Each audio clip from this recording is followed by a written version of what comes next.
Good morning everyone. So today we are going to discuss about the principles of health informatics chapter BSc Nursing second semester first year.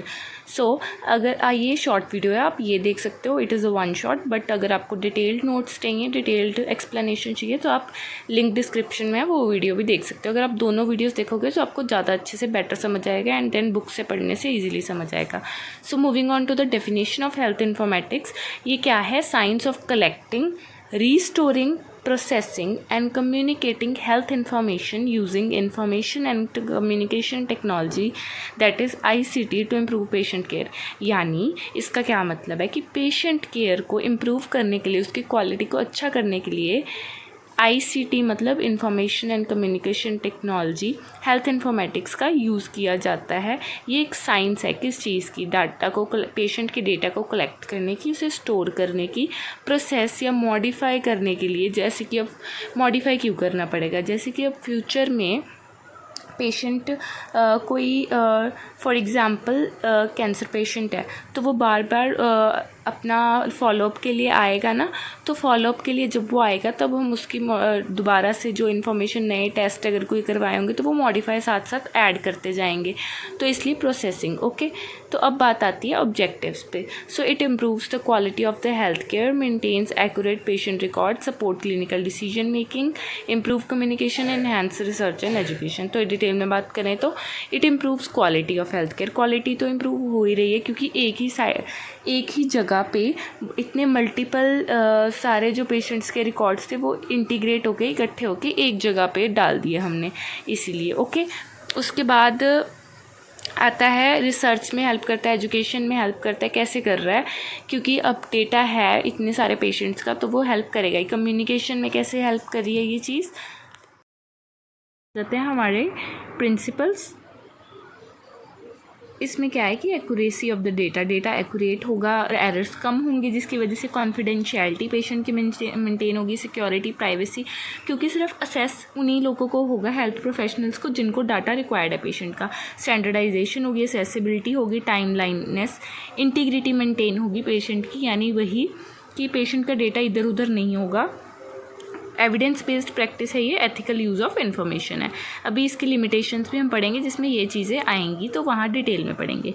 Importance, better patient safety है, patient की safety है. Faster health care delivery है क्योंकि already history patient की पता होगा कि इसके कौन से टेस्ट हो रखे हैं उनके, तो ऑटोमेटिकली फास्ट होगा सब कुछ. बेटर डिसीजन मेकिंग में भी इसलिए हेल्प करेगा. Then is information and communication technology, that is ICT, use of computers, internet, mobile devices यानी इलेक्ट्रॉनिक डिवाइसेस का यूज़ करके कम्युनिकेट करना बिटवीन द हेल्थ केयर, यानी आपस में बात करना. जैसे कि अपोलो 40 हॉस्पिटल्स में ये टेक्नोलॉजी है कि हम बात कर सकते हैं, मतलब कहने का कि communication in the way of like कि पेशेंट का डेटा इधर से उधर, एक हॉस्पिटल से दूसरे हॉस्पिटल या एक वार्ड से दूसरे वार्ड ट्रांसफ़र किया जाता है. Okay, then is the mainly हम अगर पढ़ें तो definition, electronic health record is a digital version of the patient's complete medical history.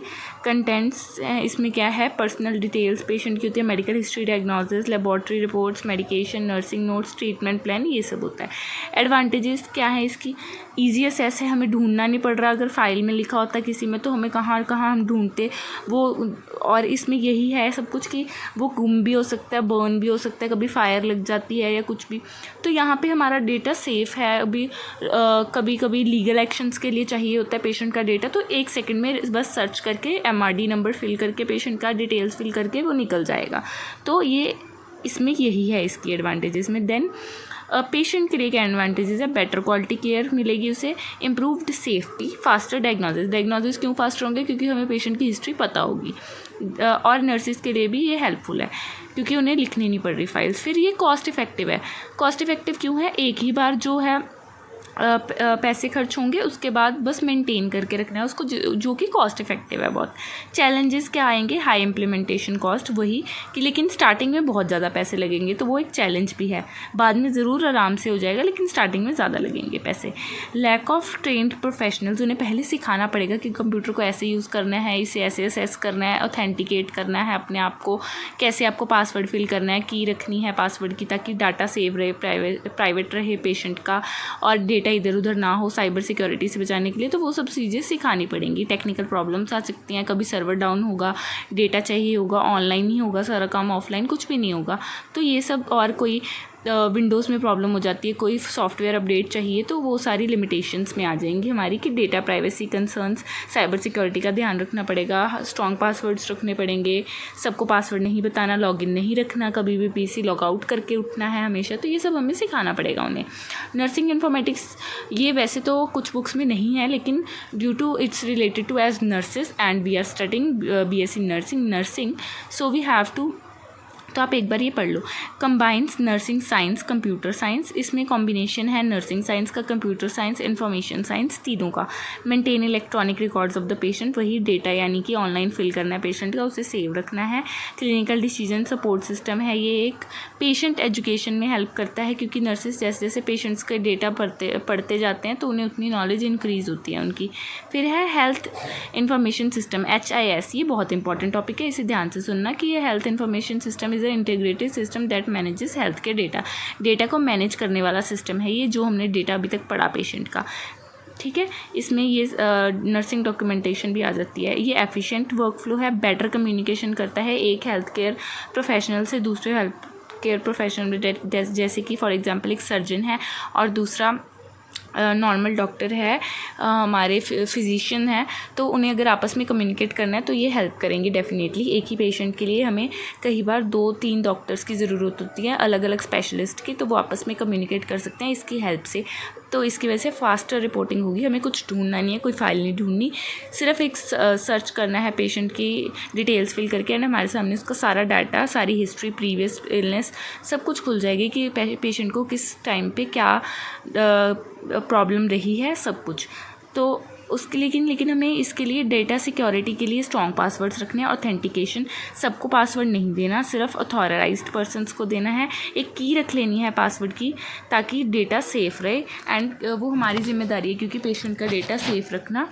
And future scope हमें पता ही है कि AI की कितनी टेक्नोलॉजी और आगे आगे एक्सपैंड होने वाली है और हेल्प होगी हमारी। ये इतना इंपॉर्टेंट टॉपिक नहीं है कि रोबोटिक्स में हेल्प होगी, बिग डेटा एनालिसिस, जब ज़्यादा डेटा इकट्ठा हो जाएगा तो फाइल स्टोरेज बचेगी, पेपर की कॉस्ट बचेगी, तो वो सब कुछ बचेगा।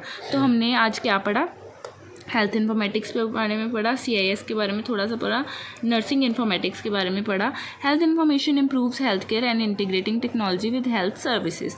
तो अगर आपको ये शॉर्ट वीडियो है, 1 शॉट है, लेकिन अगर आपको डिटेल में सब समझना है तो आप डिटेल वीडियो डिस्क्रिप्शन में लिंक है, वो देख सकते हो, नोट्स पढ़ सकते हो। नोट्स आपको चाहिए हो तो कमेंट बॉक्स में लिख देना, आप तक नोट्स पहुँच जाएंगे। एंड अगर आपको इससे भी ज़्यादा डिटेल वीडियो चाहिए तो आप उसके लिए भी कमेंट करना, या इससे शॉर्ट चाहिए, शॉर्ट्स की फॉर्म में चाहिए तो भी कमेंट करना, पार्ट्स में चाहिए तो भी। तो वीडियो को लाइक कर दो, कमेंट कर दो, and subscribe to my channel. अगर आपको इजी एक्सप्लेनेशन चाहिए चीज़ों की, वीडियो को हम और शॉर्ट भी कर सकते हैं और डिटेल्ड भी कर सकते हैं, तो आप ज़रूर अपना सजेशन देना कि कैसी वीडियो होनी चाहिए, डिटेल्ड वीडियो चाहिए आपको या शॉर्ट चाहिए। Okay, thanks for watching.